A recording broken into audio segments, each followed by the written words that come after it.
Bienvenue sur Vision. Un podcast sur l'évolution du monde du travail, des manières de travailler et de vivre le travail. Comment travaillerons-nous demain ? Comment fonctionneront les entreprises de demain ? Qu'est-ce que le travail exprimera de nous et de notre société ?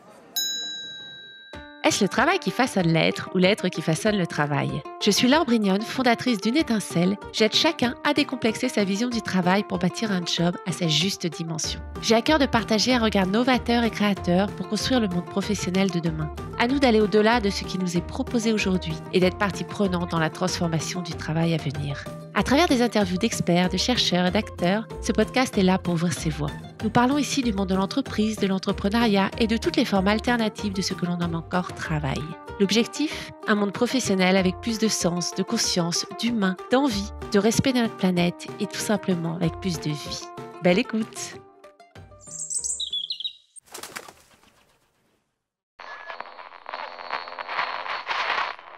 Comment j'imagine le monde du travail dans 15 ans? Question difficile, je pense que ça va dépendre de comment on imagine les évolutions techniques. Alors d'un côté, le télétravail et la possibilité de travailler à distance est une très belle chose à mon sens. De l'autre côté, on a tous peur de l'intelligence artificielle. Il faut essayer d'en prendre ce qui est bon. Donc j'ai du mal à répondre à ta question, mais ce que j'espère en tout cas, c'est que le monde du travail continuera à être humain et qu'on aura vraiment de l'humain dans nos relations. Connais-tu tous les intervenants d'un livre de son auteur à la librairie ? À l'approche des fêtes, le plus gros mois de l'année pour les libraires, la tentation était grande de plonger dans la création d'un livre et dans les métiers qui gravitent autour de lui. Des métiers de passion où l'on est souvent en survie. Après 15 ans dans l'industrie, Julie Bach a opéré un virage professionnel à 35 ans et monté sa librairie en région parisienne. Elle l'a tenue et animée avec passion pendant une quinzaine d'années avant de la céder en 2019. Elle travaille aujourd'hui à son compte pour les acteurs de la chaîne du livre. Elle exerce le métier de relation libraire pour des éditeurs indépendants.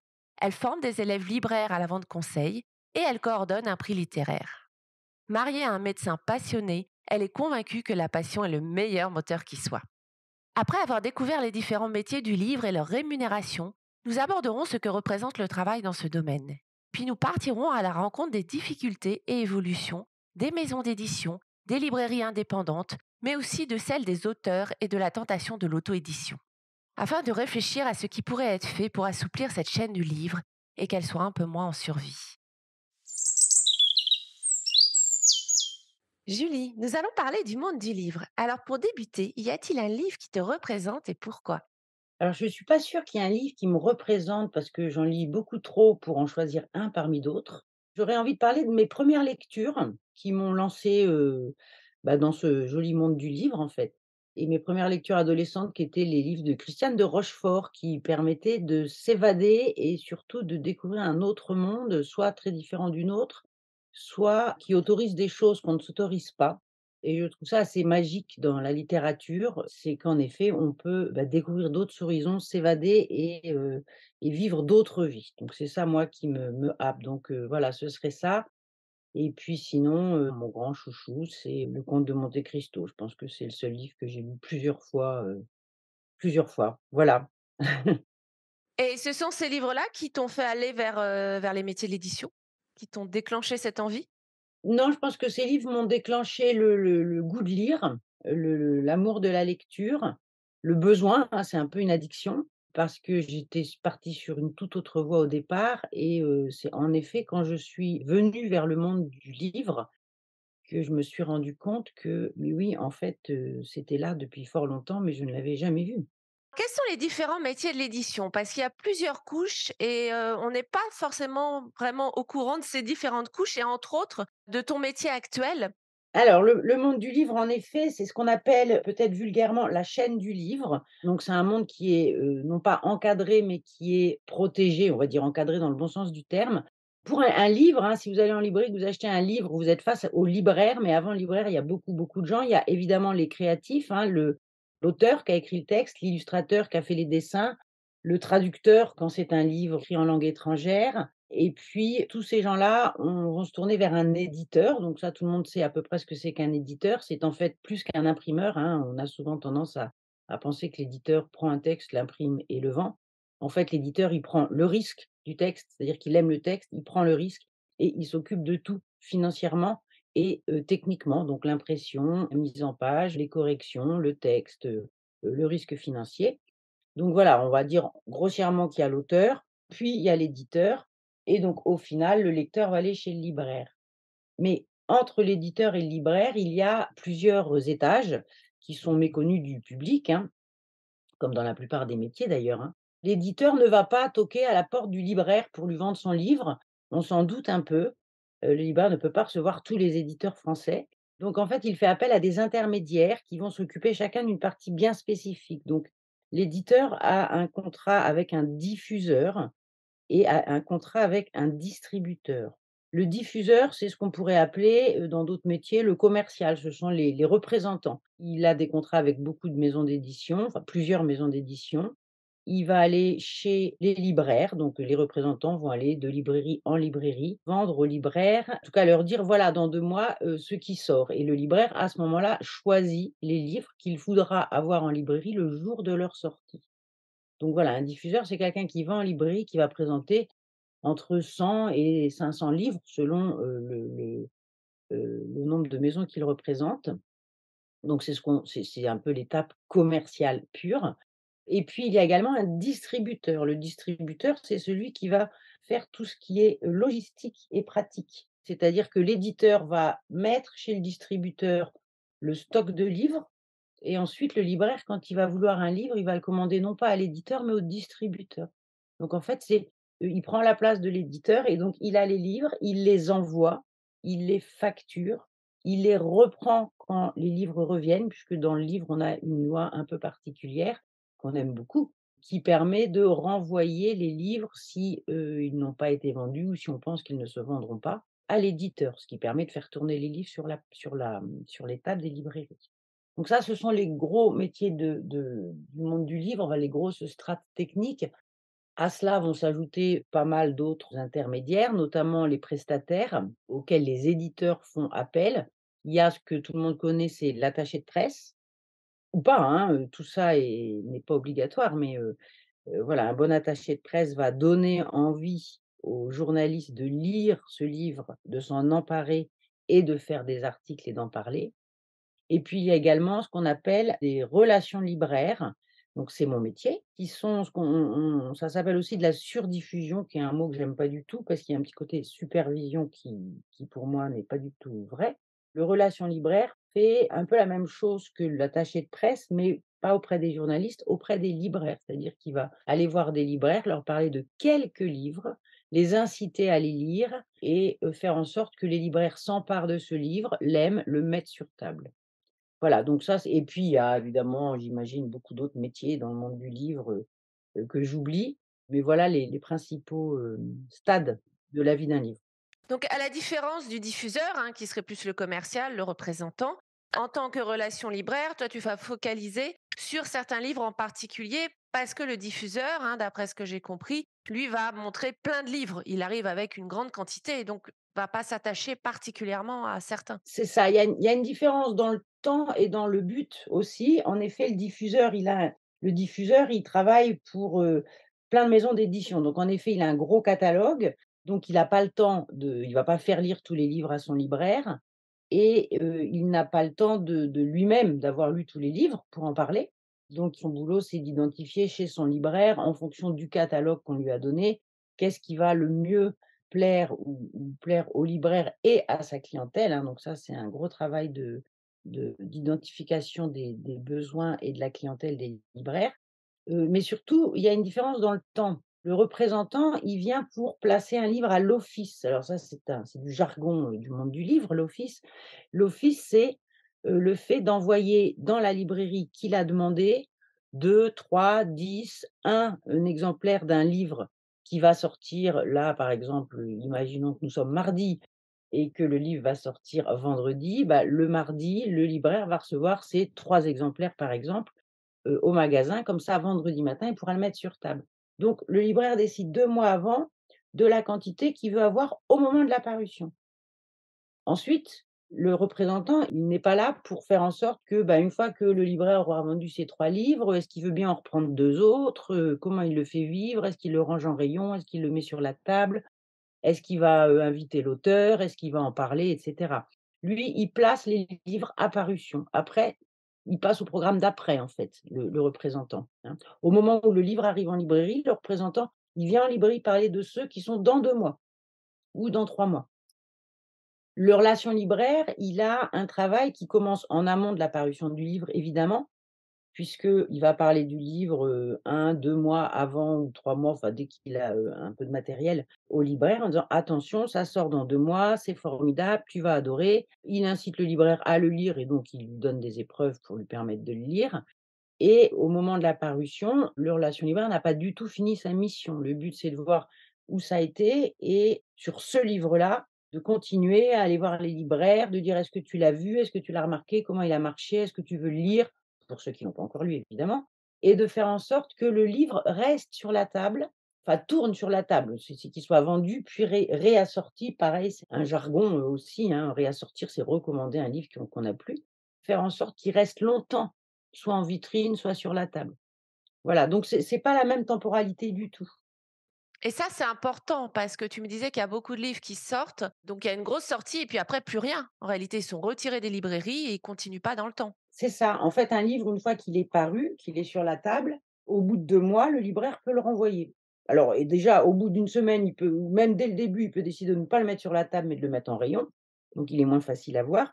Mais au bout de 2 mois, le libraire peut le retourner. Donc si ses clients ne l'ont pas remarqué, si lui, le libraire ne l'a pas mis en avant parce que soit parce qu'il ne l'a pas aimé évidemment, mais soit souvent parce qu'il ne sait pas de quoi il parle et qu'il y a pas eu beaucoup de presse et qu'il y a pas eu ci ou qu'il y a pas eu ça, le libraire, bah, il va le renvoyer. Donc il y a beaucoup, beaucoup, beaucoup de livres qui arrivent en librairie. D'ailleurs, beaucoup de jeunes auteurs, peut-être que tu me reposeras la question tout à l'heure, qui font un livre, un premier livre, ils sont super contents, il est dans plein de librairies parce qu'il y a un très bon diffuseur et par contre personne ne s'est emparé du livre, il y a pas eu d'article, les libraires ne l'ont pas découvert non plus et au bout de 2 mois, il y a plus rien en librairie.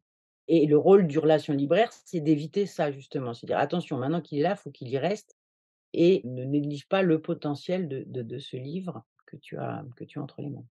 Donc il y a toute une chaîne du livre, hein, il y a différents créatifs, comme tu as dit, qui sont l'écrivain, l'illustrateur, le traducteur. Comment sont répartis un peu tous les droits d'auteur et aussi un peu tous les pourcentages dans cette chaîne? Parce que c'est quelque chose dont on parle aussi souvent. Oui, c'est quelque chose dont on parle souvent, qui fait pas mal débat Oui. et évidemment, selon que c'est un écrivain ou un éditeur ou un libraire qui parle, bien sûr, le discours n'est pas exactement le même. Le lecteur final qui ne connaît pas, il va dire: «Oh mon Dieu, les écrivains, c'est affreux, ils sont super mal payés». Ils ont même pas 10 des droits, sur le livre, alors que le livre, il s'est vendu 20 €. C'est quand même, honteux que, l'auteur touche 1,50 € ou 2 € du livre. C'est vrai, c'est dur. En fait, ce qu'il faut savoir, c'est que c'est dur à tous les échelons. C'est mon avis. En tout cas, ceux que je connais le mieux qui sont, bah, les auteurs un petit peu, les éditeurs indépendants et les libraires indépendants, parce que j'avoue que je suis plus dans la partie libraire et éditeur indépendant que dans les gros mastodontes. Beh, ils vivent mal aussi, en fait. C'est un métier où on vit mal, et donc la répartition, elle est, on va partir de la fin de la chaîne. Un libraire, il va avoir entre, on va dire 35-38 du prix, hein. Donc ça choque du monde, ça ce qui peut se concevoir, mais ce qu'il faut savoir, c'est que le libraire, en fait, il a un loyer, il a pas un seul livre en rayon, il en a 15 000 ou 20 000 ou 50 000 pour d'autres, enfin voilà, il y en a beaucoup, beaucoup, beaucoup et avec ça, il faut qu'il paye, bah, tout, hein, son loyer, son magasin, ses salariés, son informatique, ses frais de transport. Donc voilà, les librairies indépendantes ne sont pas des librairies si quand on regarde objectivement 35, ça peut paraître honteux, mais si on compare ce commerce à n'importe quel autre commerce, qui eux ont 200, c'est vraiment rien. C'est le métier de commerce de proximité qui a la marge la plus faible qui soit. C'est vrai que c'est bas comme marge, ouais. Par rapport aux autres commerces, oui, tout à fait. Exactement, donc l'auteur qui va toucher, je ne sais pas, entre 6 et 10, ça dépend des contrats avec l'éditeur évidemment, il est tout seul à toucher ça. Alors que le libraire, imaginons une librairie qui a 5 libraires, ils sont, bah, 5 déjà, plus, le loyer, plus le bailleur, enfin voilà, il y a 20 ou 30 personnes, enfin 20 personnes qui vont se partager ce prix-là. Puis il y a des investissements. Il faut réinvestir l'argent pour racheter des livres, hein. Le diffuseur et le distributeur, ils prennent aussi, je pense, je connais pas très bien, hein, je veux pas dire des chiffres, inexacts, mais je pense qu'il va prendre entre, pareil, 20 et 30 probablement, peut-être un peu plus. Mais pareil, il a toute une logistique, il a du personnel, voilà, il y a vraiment des actions derrière qu'il faut financer. C'est pas que de la création, que de la créativité. Et puis l'éditeur, bah, pareil, l'éditeur, il va payer, l'imprimeur qui est le traducteur, le correcteur, lui quand même quand il peut. Donc voilà, les grosses masses, c'est ça. Donc en pourcentage, l'auteur est celui qui touche le moins, mais il est seul à le toucher, en fait. Donc voilà à peu près comment c'est réparti. D'accord. C'est vrai qu'on est sur des métiers globalement de passion, hein, dans tout le monde du livre. Comment ils sont vécus ces métiers? Parce que donc toi, tu as Mmh. été libraire, Oui, au départ, oui, maintenant tu es relation libraire. Donc je répète d'ailleurs, hein, les différents métiers. Donc on a l'auteur, on a l'éditeur, hein, donc jusqu'à là tout le monde connaît. Donc tu as parlé du distributeur qui oui, lui s'occupe de la logistique, hein, et tout ce qui est pratique. On a donc le diffuseur oui, ou le commercial, hein, qu'on oui. appelle aussi le représentant. Et on a donc éventuellement un attaché de Oui. presse et un relation Mmh mh. libraire, donc Mmh le mh. métier que tu fais actuellement, et enfin Voilà. on a le libraire. Donc dans tous ces métiers-là, en tout cas, toi, comment tu perçois et comment tu le vis également, hein, le travail? Alors, comme tu l'as dit, hein, c'est vraiment un métier passion, c'est une blague, hein, enfin souvent c'est, les étudiants je donne des cours aussi à des petits étudiants, puis on a enfin des étudiants. On a souvent, coutume de dire aux jeunes qui se lancent là-dedans, dans les métiers du livre et notamment de la librairie, de leur dire que, on espère que c'est vraiment une passion parce que c'est un métier où même après 15 ans, on gagne pas énormément. Il y a des grilles salariales qui existent. Donc voilà, donc c'est pas un métier qui est là pour faire gagner de l'argent, pour devenir riche. Voilà, là, il faut se lancer dans autre chose si on veut vraiment faire beaucoup d'argent. Donc c'est absolument des métiers de passion. Je pense que bon, bah, l'auteur, c'est un créatif, hein, ça ne surprendra personne. Mais l'éditeur, indépendant ou pas d'ailleurs, hein, l'éditeur aussi, c'est un métier de passion parce que l'éditeur, il fait pas que, imprimer, hein. Il lit, je ne sais pas combien de manuscrits, il les choisit, il appelle les auteurs, il les corrige, il les revoit, il imagine quand est-ce que ça va sortir.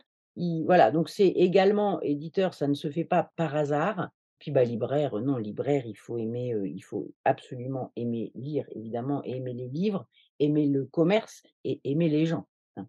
Parce que l'idée du libraire, c'est d'apporter à des lecteurs le bon livre au bon moment. Donc ce ne sont que des métiers absolument de passion, et qui sont plutôt bien vécus. Alors des fois on râle, hein, enfin des fois ça râle parce que c'est compliqué d'en vivre. Mais voilà, comme beaucoup de métiers, dont qu'on rêve de faire. En fait, c'est un peu comme tous les métiers que les enfants rêvent de faire, hein. Quand on demande à un enfant ce qu'il veut faire quand il sera grand, il dit pas, «J'aurai une start-up», il dit pas: «Je serai cadre sup dans une entreprise». Il dit: «Je serai pompier, je serai médecin, je serai libraire, je serai fleuriste, je serai maîtresse». Donc je pense tous ces métiers sont des métiers qu'on ne peut pas faire sans une curiosité totale et un amour absolu du produit ou du service qu'on apporte. Tu as nommé plusieurs fois les éditeurs indépendants, les libraires indépendants. Est-ce que tu peux juste nous expliquer ce que c'est pour les personnes qui n'auraient pas la distinction?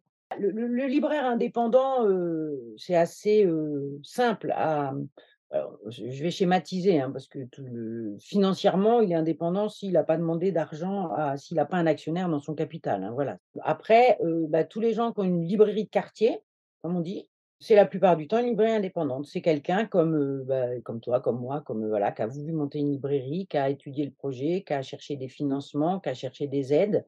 On pourra en parler aussi un petit peu et donc qui ne dépend de personne, donc ni d'un éditeur, ni de qui que ce soit. Donc il est indépendant financièrement et je dirais que ce qui est intéressant, c'est qu'il est indépendant dans son choix de livres.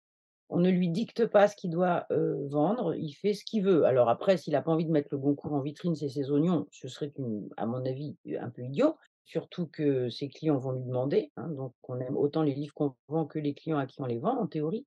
Mais c'est ça, le libraire indépendant, c'est quelqu'un qui a mis, son argent, ses tripes et son âme, dans son magasin et qui aime le faire vivre. L'éditeur indépendant, c'est quelqu'un qui a dit: «Moi, je Je voudrais qu'il y ait des livres qui soient écrits comme ça ou pour ça ou de cette façon et présentés comme ça et qui sont, partis tout seuls, avec un livre, puis 2, puis 3 et qui ont monté leur maison d'édition, donc pareil, qui ont pas d'actionnaires dans leur capital.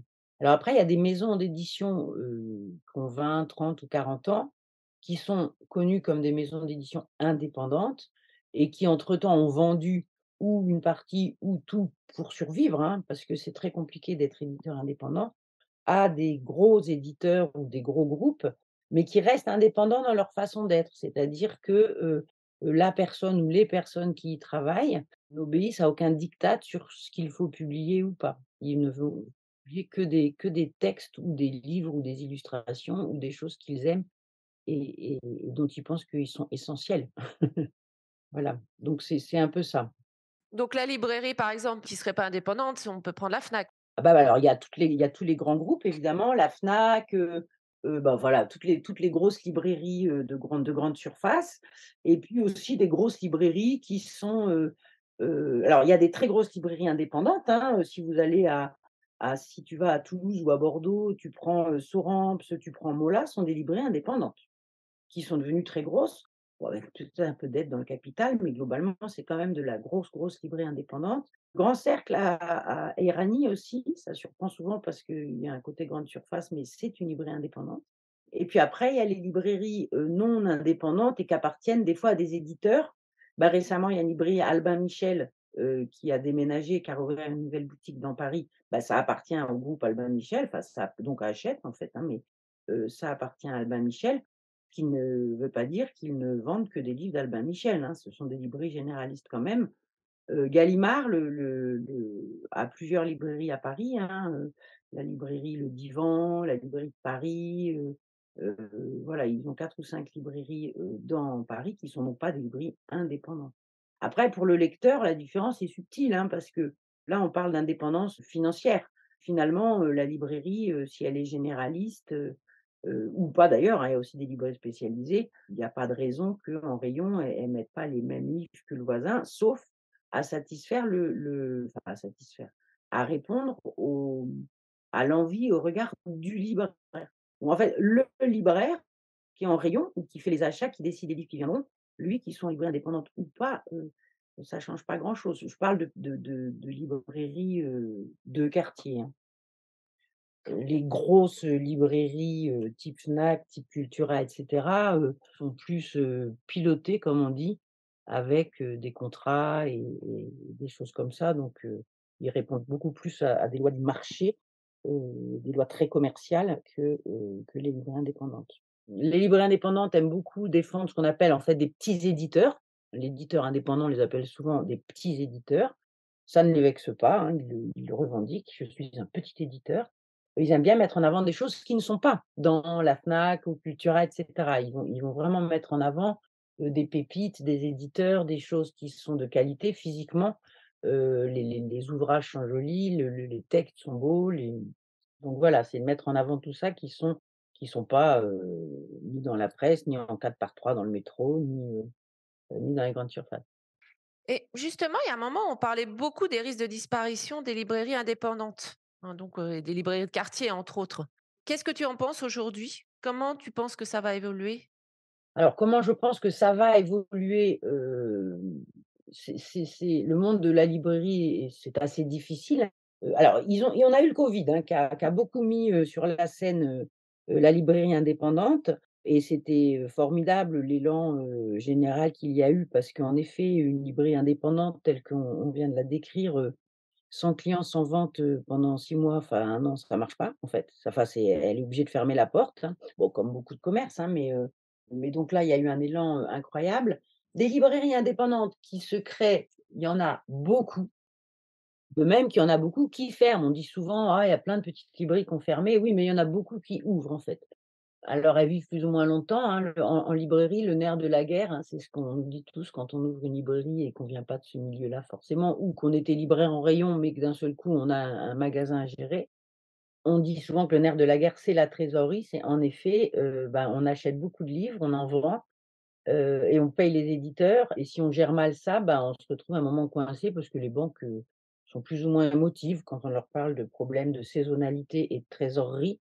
hein. Nos clients nous payent tout de suite, nous on paye les éditeurs, 2 mois après et chaque mois ne se ressemble pas. Il est évident que quand on prend une librairie, indépendante ou pas d'ailleurs, hein, mais comme beaucoup de commerces, de septembre à décembre, la moitié du chiffre d'affaires est sur cette période-là et décembre, c'est, quasiment le quart du chiffre d'affaires de l'année. Donc quand il faut payer ça fin mars, alors qu'en mars, c'est un mois un peu mou, voilà, c'est pour ça que du coup, c'est un peu le souci. On a beaucoup de chance en librairie, on a une loi. Je ne sais pas si tu as entendu parler de la loi Lang? Donc c'est une loi qui dit qui dit plein de choses, mais une des plus importantes et qui était l'idée de la loi, c'est que le prix du livre est unique. Et ça veut dire que qu'on soit une petite librairie, de quartier ou qu'on soit à la Fnac, le livre, il a le même prix. C'est une des particularités du monde du livre. Dans d'autres commerces, on va vendre 10 € une robe à un commerçant qui va décider de la vendre 20, 25, 30, 50 comme il veut. Le libraire, il achète un livre qui a un prix, on va dire 20 € par exemple et sur lequel il a une remise. Donc en fait, il va l'acheter 35 moins cher que ce qu'il va le revendre au client. Ce prix unique a sauvé les librairies. C'était à l'époque, bah, c'est quand la Fnac est arrivée un peu partout que les grandes surfaces ont commencé à être très à la mode, hein. C'était en 81, donc voilà, 80, il y avait un gros essor des grandes surfaces et cette loi, donc la loi Lang, elle a dit: «Le prix du livre est unique». Donc ça a permis aux librairies indépendantes et aux petites librairies de rester en vie, plutôt que de se retrouver, bah, comme beaucoup dans ces cas-là, avec la grande distribution qui presse les prix et puis, ben, on achète 3 € en grande distribution, ce qu'on va payer 5 € dans le magasin. Donc ça a sauvé les libraires, et il y a pas eu bah, il y a une comparaison qui est très facile à faire, c'est les disquaires. Les disquaires n'ont pas eu ce type de loi et c'est il y en a plus, en fait. Enfin, il faut les chercher, le petit disquaire du coin, passionné, il faut bien le chercher quand même. Et puis cette loi, elle encadre aussi, donc pas uniquement le prix, mais elle encadre le fait qu'on peut retourner les livres aux éditeurs, le fait que l'éditeur ne peut pas proposer une remise trop faible et cetera et cetera et elle voilà, elle encadre un peu tout ça qui fait que si le libraire gère bien, est bien placé évidemment, hein, je pense que tu as déjà des commerçants qui t'ont dit, les 3 critères, pour l'emplacement d'un commerçant, c'est l'emplacement, l'emplacement et l'emplacement. Donc si une librairie est bien placée, que son assortiment plaît à sa clientèle et cetera et qu'elle gère bien sa trésorerie et qu'elle ne se paye pas des condors, elle-même, enfin le la libraire, normalement cette loi lui permet de survivre. Et on a passé un peu la crise aussi du numérique parce qu'à un moment donné, on disait, bah, avec les tablettes, avec le tout numérique, que les livres aussi allaient un peu, péricliter. Alors d'abord, je fais partie des gens, qui pensent que le livre numérique est un livre comme les autres, hein.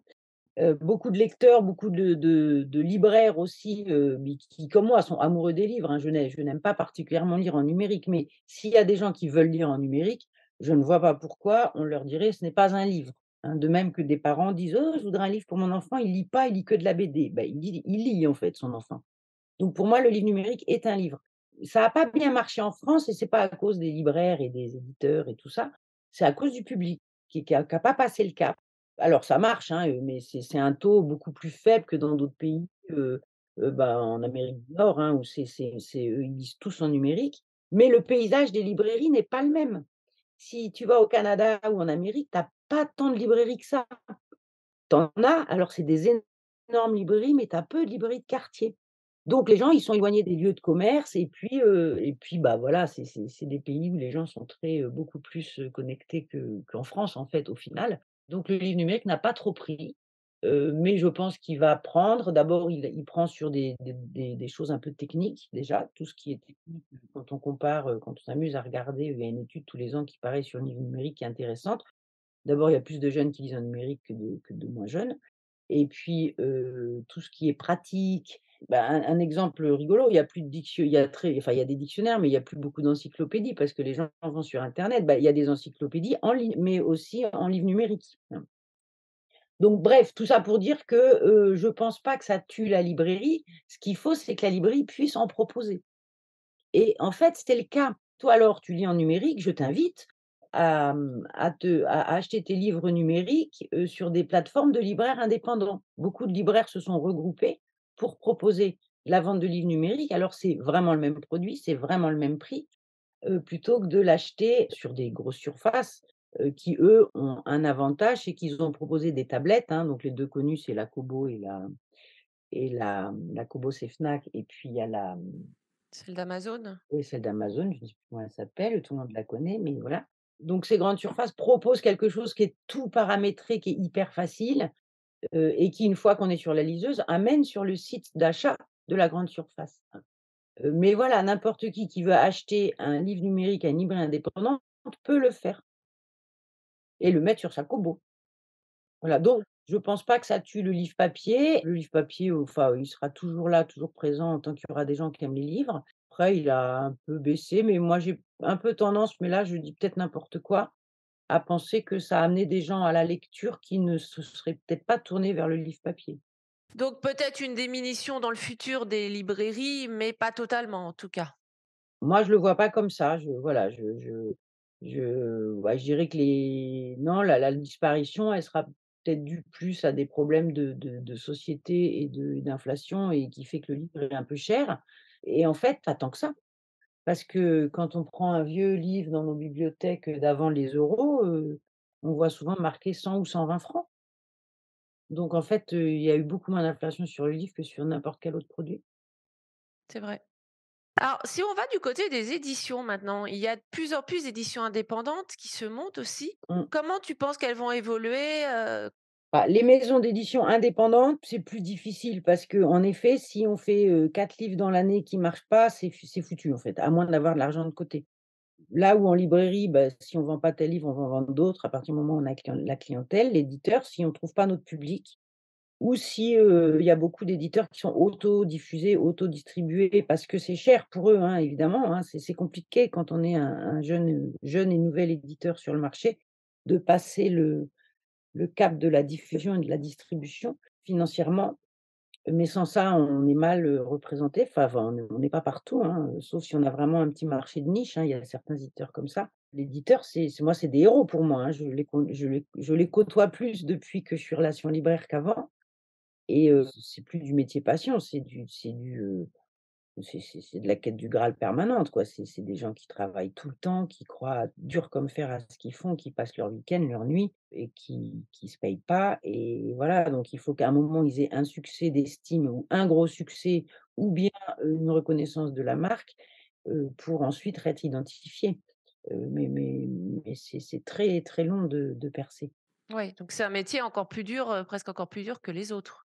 Le petit éditeur indépendant qui fait ça dans son garage, c'est vraiment difficile et ils font des trucs merveilleux justement parce qu'ils font peu de titres, il y a pas toute une démarche marketing, qu'on peut avoir, par ailleurs. Et ouais, c'est vraiment dur, oui. Il y a beaucoup de personnes qui se tournent vers l'auto-édition. Il y a beaucoup de monde aussi qui écrit aujourd'hui. Qu'est-ce que tu en penses? Oui. Alors, c'est bien qu'il y ait des gens qui écrivent, hein, mais c'est comme les gens qui peignent, hein, le dimanche chez eux, il y en a qui font des trucs, merveilleux et d'autres qui font des choses qui sont très jolies pour la maison. Bon, je trouve ça très bien quand on a envie d'écrire, il faut écrire, hein, c'est une expression, c'est une forme d'expression, c'est un art, c'est un talent, hein, qu'on a ou plus ou moins et puis ça dépend ce qu'on veut faire. L'auto-édition, j'y crois pas trop. L'auto-édition, elle est souvent d'abord, prise comme, enfin je présume, hein, décidée par l'auteur parce qu'il a envoyé ses manuscrits à des éditeurs qui l'ont pas pris et du coup, ils vont se tourner vers, bah, je vais le faire moi-même et puis voilà, hein. J'ai pas besoin de bon, bah, évidemment l'auto-édition, moi j'y crois pas trop en termes de on va pas vendre 100 000 exemplaires si on fait de l'auto-édition, hein, parce que, bah, on va pas être reconnu par les librairies. Que les librairies, c'est compliqué de prendre des auto-édités ou des auto-diffusés, hein, parce que pour des questions, simplement pratiques, hein, quand on a 95 des commandes qui partent en appuyant sur un bouton parce que tout ça est informatisé et relié au distributeur et que les 2 qui restent ou les 5 qui restent, il faut passer 1 heure à faire des mails à des gens dont on a mis 10 minutes à trouver le mail puis payer d'avance, forcément, on ne fait pas des grosses piles en librairie. Donc je pense que l'auto-édition n'est pas voilà, n'est pas très simple pour un auteur et puis je trouve qu'on a une chaîne du livre qui est très bien et que je trouve ça un peu difficile, qu'un auteur, décide de squeezer la chaîne du livre. Donc il sera pas hyper soutenu par les diffuseurs ou par les libraires, forcément. Après, il y a d'autres formes d'auto-édition ou de des auteurs qui se sont fait connaître par, c'est comme en musique, hein, par les réseaux sociaux et par internet. Si un gars écrit une série, et qu'il est lu et relu et qui finit par faire des milliers, des dizaines de milliers, de vues toutes les semaines, je pense que les éditeurs vont l'appeler, en fait. Après, il y en a d'autres qui choisissent l'auto-édition une fois qu'ils sont connus. Alors bon, je suis sceptique, mais je citerai pas de nom, mais voilà, des gens qui ont fait des énormes ventes grâce à cette chaîne du livre, parce qu'ils ont été accompagnés par des éditeurs, par, plein de gens et qui maintenant qu'ils sont très connus, décident de s'en séparer, de créer leur propre maison d'édition et de s'auto-éditer, juste leurs livres. Je trouve pas ça très chic, en fait et puis c'est vraiment, indépendamment du fait que c'est pas chic, il y en a un qui l'a fait récemment, ses livres, ils sont bien moins bien écrits parce qu'écrire un livre tout seul, c'est bien. Mais en fait, ce qui fait qu'un roman je parle en roman, hein, je suis plus une lectrice de littérature, tu l'auras compris. Un roman, c'est un travail, commun, c'est-à-dire qu'il y a un auteur qui a une idée formidable et qui a une plume incroyable, par exemple, mais il y a un éditeur qui va passer et c'est là que j'aime beaucoup les éditeurs indépendants, qui va passer énormément de temps avec l'auteur à revoir, à dire: «Ce chapitre, est-ce qu'il est utile? Est-ce que» voilà, à retravailler le texte avec lui, à prendre des diffuseurs, des relations libraires, des attachés de presse pour faire parler de ce livre, donc c'est vraiment un travail d'équipe et à partir du moment où quelqu'un décide de tout faire tout seul dans son coin, je pense que la qualité s'en ressent. Voilà, donc non, j'en pense pas du mal, mais si j'écrivais un livre, je passerais beaucoup de temps à chercher les bons éditeurs, hein, parce que c'est pareil, hein, l'auteur, il fait, un livre, il envoie aux 15 grosses maisons d'édition, Gallimard, Grasset, tout ça. Évidemment qu'il a moins de chances d'être édité que de cibler, à qui il faut envoyer son manuscrit et ça, c'est un gros travail. Moi, j'ai des auteurs qui me demandent et je leur dis: «Bah, passe déjà des heures, des journées, à regarder tout ce que font les maisons d'édition, à lire un livre ou 2 par-ci par-là de ceux-là pour voir si tu rentrerais dans leur fameuse ligne éditoriale et envoie-leur de façon ciblée». Envoyer à Gallimard pour envoyer à Gallimard, ça ne sert à rien. Qu'est-ce qui serait pour toi une évolution dans le domaine du livre? Qu'est-ce qu'on pourrait faire en fait pour que les différents intervenants peut-être de la chaîne ne soient peut-être moins en survie? Ou pour fluidifier ce secteur, qu'est-ce que tu verrais? Alors, qu'est-ce qu'on pourrait inventer? Il y a plein d'idées géniales qui fusent sur les réseaux sociaux. Je pense qu'aujourd'hui, une des grandes difficultés pour les auteurs comme pour les éditeurs et les libraires, c'est la surproduction. Et c'est difficile de dire ça parce que, surproduction ne veut pas dire qu'il y a que des choses mauvaises. Il y a beaucoup par exemple, la rentrée littéraire dont tout le monde parle en septembre, il y a eu un peu moins de livres que l'année d'avant, hein, 600, je ne sais plus combien. Il y a des très bons livres, en fait, il y a plein de choses très bien. Pour faire face à cette surproduction et donc rendre, les livres lisibles, identifiables et permettre, aux libraires de mettre en avant la diversité éditoriale, c'est-à-dire les différents genres qui existent et la qualité. Il faudrait qu'il y ait donc moins de livres qui paraissent. Alors soit les éditeurs, les petits éditeurs comme on dit, au lieu d'en faire, 8 en fassent 6, mais en fait naturellement ils le font, ils font ce qu'ils sont capables de faire et ce qu'en termes de qualité, ils veulent faire. Après, il y a d'autres «grosses maisons» entre guillemets, hein, l'idée est pas de pointer du doigt, hein, mais qui font sortir beaucoup trop de livres, qui sortent, 4, 5, 6, 10 livres à la rentrée littéraire de septembre, en sacrifiant certains, clairement. Ils le savent dès le départ et d'ailleurs ils le disent, dans le jargon entre les diffuseurs, les libraires et les éditeurs, il y a les livres en jeu. Donc le livre enjeu, c'est celui dont on veut en placer tant en librairie et les autres ne sont pas des enjeux. Donc ce sont les fameux livres dont on parlait au début, qui vont arriver sur table et qui vont repartir. Parce que personne ne les aura travaillés, personne ne les aura lus, personne ne s'en sera emparé et donc il en faudrait moins pour que ce soit plus lisible et puis les libraires, s'ils ont moins de livres à mettre en permanence, car ils ont des arrivées tous les jours les libraires, hein. Tous les jours, il y a des dizaines de cartons qui arrivent avec des nouveautés. Enfin, ça dépend de la taille de la librairie, mais s'ils en avaient pas tant, ils seraient moins obligés de faire tourner et ils pourraient permettre aux livres d'avoir une durée un peu plus longue chez eux. Donc je pense que dans l'immédiat, la surproduction est un souci et elle est pointée du doigt, hein, pour l'avenir, je sais pas trop, je j'ai pas d'avis particulier. Il faudrait sûrement continuer à réfléchir, et c'est ce que font, hein. Le monde du livre est extrêmement, protégé ou aidé en tout cas, hein. Il y a le Centre national du livre, il y a les régions et les départements qui aident, qui font des subventions, font des mises en avant, il y a une vraie volonté de défendre le livre, hein, au niveau de la culture et donc d'aider tous les acteurs du livre, hein, qui tout seuls ne s'en sortiraient pas, hein. La plupart sont subventionnés, hein. Quand on ouvre un livre et qu'il y a marqué, «Publié avec l'aide du CNL», ça veut dire que le CNL a donné des sous, en fait, pour ce livre-là, hein. Donc c'est de continuer, en fait, de vraiment d'étudier ça, la vie du livre, soit du côté des libraires, soit du côté des éditeurs et de mettre en place de continuer à mettre en place des pare-feux pour éviter, que tous les échelons, souffrent, hein. Bah, les auteurs pareil, hein, les auteurs, c'est vrai qu'ils sont peu payés. C'est difficile aujourd'hui de faire autrement si tout le monde doit être payé, mais à moins de vendre pas un livre à 100 000 exemplaires, il faut admettre que c'est compliqué, il y a pas tant d'auteurs que ça qui vivent de leurs, revenus des livres, hein. Ouais, donc il faudrait peut-être une plus grande sélection à l'entrée pour qu'il y ait moins de production. Moi, je pense. Je pense que ce serait une première étape, qu'il y ait un peu moins de production, en tout cas en littérature, mais pareil, hein, en jeunesse, en album, en dès qu'il y a un thème à la mode, chaque éditeur le lance en pratique, hein, je dis n'importe quoi, au moment où le woke est devenu à la mode, il y a pas un éditeur un peu connu en pratique qui faisait pas 4 livres sur le woke, un grand, un petit, un moyen. Voilà, je c'est compliqué après de bon là, c'est des choses pratiques, donc c'est peut-être un peu différent, mais en littérature, faut qu'il y ait une offre plus resserrée, je pense, oui.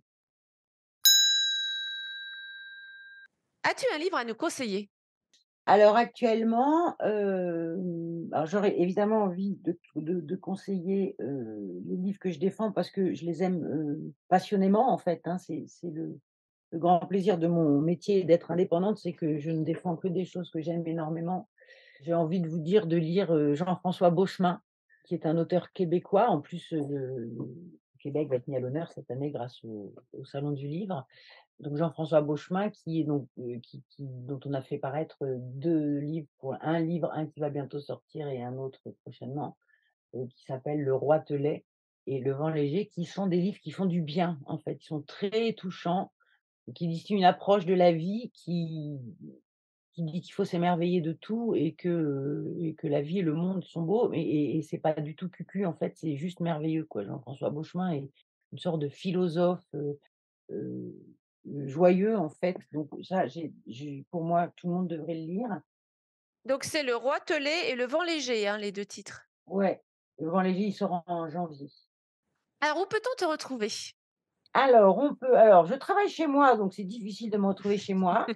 Par contre, on peut me retrouver, sur les réseaux sociaux, donc j'ai un compte Facebook et un compte Instagram, donc avec mon nom et mon prénom, hein, Julie Elbach. Voilà, c'est le plus simple, c'est me retrouver directement là et je réponds aux messages. Voilà. Je mettrai tes liens de toute façon dans le détail, écrit de cet épisode.